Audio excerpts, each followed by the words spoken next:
Shalom saudara-saudara yang dikasihi oleh Tuhan. Kita bersyukur sebagai orang-orang percaya, kita bukan saja mempunyai mata jasmani yang melihat perkara-perkara lahiriah dengan cara jasmania, namun kita mempunyai mata rohani yang Tuhan mampukan bisa melihat hal-hal yang tidak dapat dilihat oleh mata jasmani. Saudara, disitulah saudara-saudara, di tengah dunia yang bengkok, di tengah dunia yang tidak menentu, bahkan di tengah dunia yang gelap, saudara sebagai orang percaya, kita bisa melihat terang Tuhan dalam hidup kita. Disitulah saudara, kita selalu mengalami sukacita dan merasa bersyukur kepada Tuhan dalam segala situasi dan kondisi. Salam jumpa dalam program Tuhan adalah Gembalaku. Saudara, hidup kita sebagai orang percaya itu dilingkupi oleh kasih karunia Tuhan. Yang ada kalanya saudara kita ini kurang perhatikan. Karena mungkin kita begitu sibuk atau kita mungkin abai juga.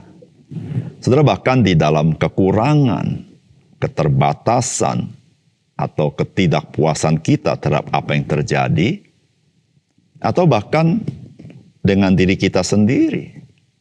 Coba perhatikan, bahwa di dalam hal itu juga, saudara, kasih karunia Tuhan itu melimpah dalam hidup kita. Saudara, Tuhan menghendaki kita ini sebagai orang percaya bermegah di dalam kasih karunia Tuhan Yesus bagi kita. Mengapa demikian?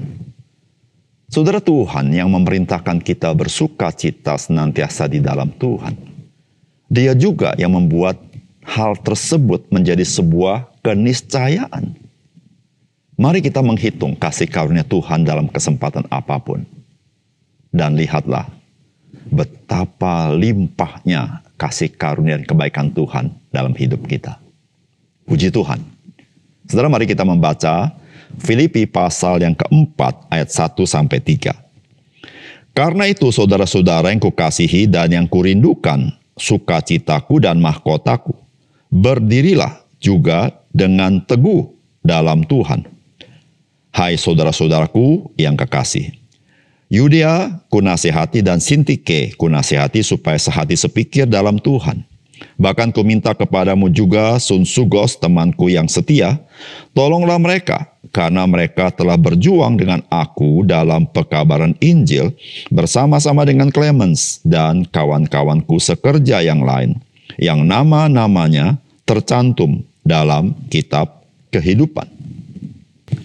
Saudara yang dikasihi oleh Tuhan, mata kita selalu dapat melihat kekurangan, kelemahan, kegagalan, keburukan, cacat celah, ataupun ketidakpuasan dalam hidup kita. Namun mata rohani itu dapat melihat keindahan kasih karunia Tuhan di dalam semuanya itu. Saudara, orang yang berbahagia adalah orang yang dapat melihat kasih karunia Tuhan di dalam setiap kesempatan di dalam kehidupannya. Saudara, inilah yang menjadi kesaksian Rasul Paulus, yaitu seorang yang telah dan sedang dan selalu mengalami kasih karunia Tuhan Yesus. Saudara, disitulah saudara mengapa saudara dan saya perlu mengenal Tuhan Yesus. Ketika saudara dan saya mengenal Tuhan Yesus, maka mata rohani saudara dicelikkan, sehingga saudara melihat betapa cemerlangnya kasih karunia Tuhan dalam hidup kita. Saudara, apakah pesan firman Tuhan bagi kita? Yang pertama, saudara, betapapun gereja itu ada kekurangan dan keterbatasannya. Namun ketika kita turut mengambil bagian di dalam membangun tubuh Kristus, yaitu gereja, maka kita akan merasakan bahwa gereja itu adalah sukacita kita dan mahkota kita.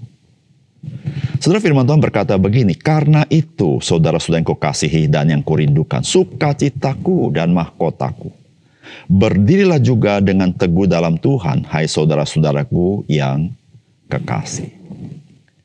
Saudara, inilah ungkapan dari kesaksian Rasul Paulus tentang gereja di kota Filipi. Saudara, gereja di kota Filipi itu hadir melalui pelayanan Rasul Paulus ketika ia datang ke kota ini dan mulai memberitakan Injil. Saudara, tidak mudah, saudara, pelayanan misi itu di mana Rasul Paulus di kota ini pun masuk penjara, saudara. Nah, saudara, tetapi saudara-saudara, pelayanan yang seperti itu dengan harga yang harus dibayar, dengan harga yang mahal, itu mendapatkan sukacita yang tidak sepadan dengan penderitaan itu. Karena sukacita itu berkelimpahan, saudara. Di situ Rasul Paulus mengatakan kalimat-kalimat yang sangat luar biasa, dikatakan sukacitaku mahkotaku. Saudara, kalau bicara mahkota itu adalah sesuatu yang berharga, bukan? Mahkota itu bicara kemuliaan, bukan? Mahkota itu bicara sesuatu kehormatan, bukan? Saudara, ini perasaan Rasul Paulus. Saudara, gereja, saudara, sebagaimana gereja dimanapun, saudara, termasuk di kota Filipi, tidak pernah satu gereja itu menjadi gereja yang sempurna tanpa cacat celah. Bukan gereja yang super, tidak, saudara. Gereja yang terbatas. Saudara, gereja-gereja di daerah Makedonia, saudara, pada umumnya adalah gereja-gereja yang tidak terlalu kaya. Tetapi, saudara, Rasul Paulus bisa merasakan bahwa ini sukacitanya, ini mahkotanya. Bahkan dia rindu kepada gereja ini. Saudara, kenapa? Karena Rasul Paulus, dia turut mengambil bagian sebagai kasih karunia Tuhan untuk melayani jemaat di kota Filipi. Saudara yang dikasihi oleh Tuhan. Saudara, ketika saudara dan saya terlibat di dalam pertumbuhan di dalam gereja, melayani, membangun bersama-sama.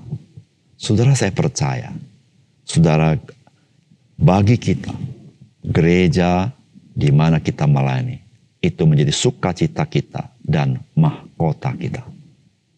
Saudara, ketika kita melihat gereja itu bertumbuh, ketika kita melihat gereja itu diberkati Tuhan, saudara, kita akan bersukacita dan saudara kita bermegah melihat kasih karunia kepada gereja itu. Saudara, jikalau saudara tidak terlibat di dalam pekerjaan Tuhan di dalam gereja, saudara tidak akan merasakan hal itu. Tetapi bagi saudara yang terlibat, saudara akan merasakan, saudara, degup hati Tuhan di dalam gereja itu. Dan saudara bisa melihat akan curahan anugerah Tuhan bagi gereja itu. Saudara pasti bersuka cita melihat gereja itu.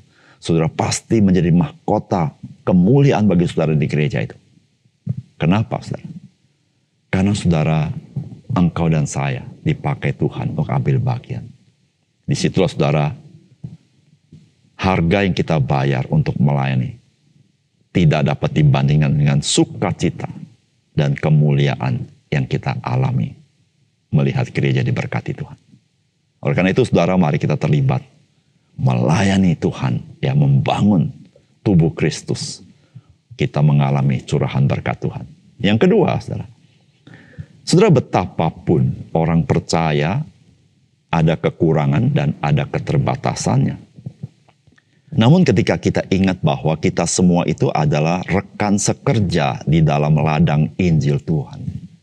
Dan kita ini orang percaya tercatat di dalam buku kehidupan. Maka kita akan mengasihi dengan tulus dan tanpa syarat. Saudara, firman Tuhan berkata begini, Yudia, kunasihati, Sintike, kunasihati supaya sehati sepikir dalam Tuhan. Bahkan ku minta kepadamu juga Sonsugos, temanku yang setia, tolonglah mereka.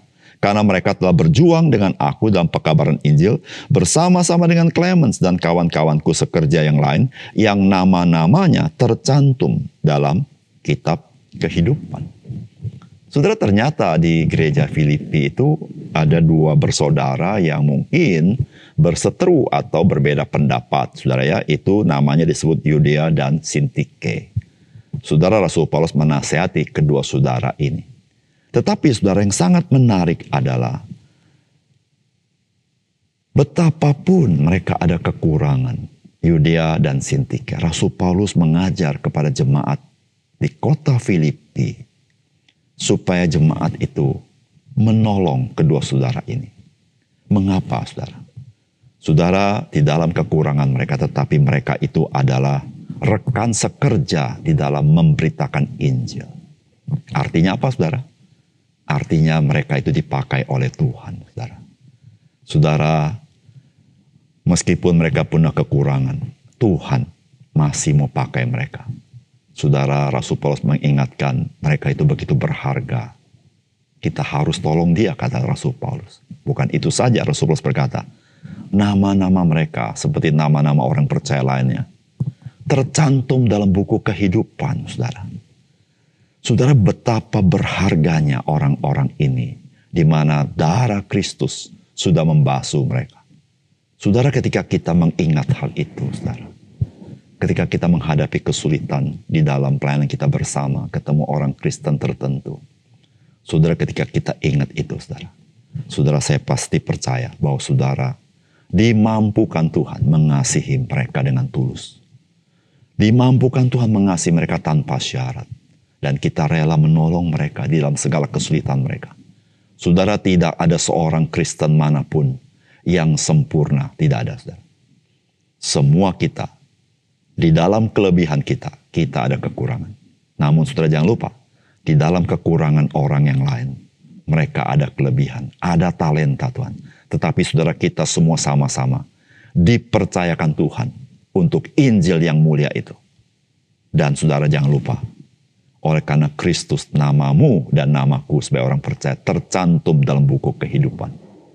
Mari saudara, apapun pergumulan, kesulitan di dalam relasi kita, dalam pelayanan kita, saudara ingatlah, kita adalah orang-orang yang semata-mata menerima anugerah Tuhan. Kita harus tolong-menolong, saling mengasihi, saling membantu, supaya kita kuat, semakin melayani Tuhan, dan bersama-sama memberitakan Injil Tuhan. Mari kita berdoa. Bapa surga, terima kasih untuk firman Tuhan yang sangat indah yang kami baca hari ini. Kami bersyukur mata rohani kami dicelikkan di dalam segala keterbatasan, kekurangan gereja Tuhan, tetapi ada anugerah Tuhan yang kami lihat. Kalau tidak ada anugerah Tuhan, gereja pun tidak berfungsi dengan baik. Tapi kami bersyukur, anugerah Tuhan melimpah di dalam segala keterbatasan kami. Tolong kami ya Tuhan. Dalam nama Tuhan Yesus kami berdoa. Amin.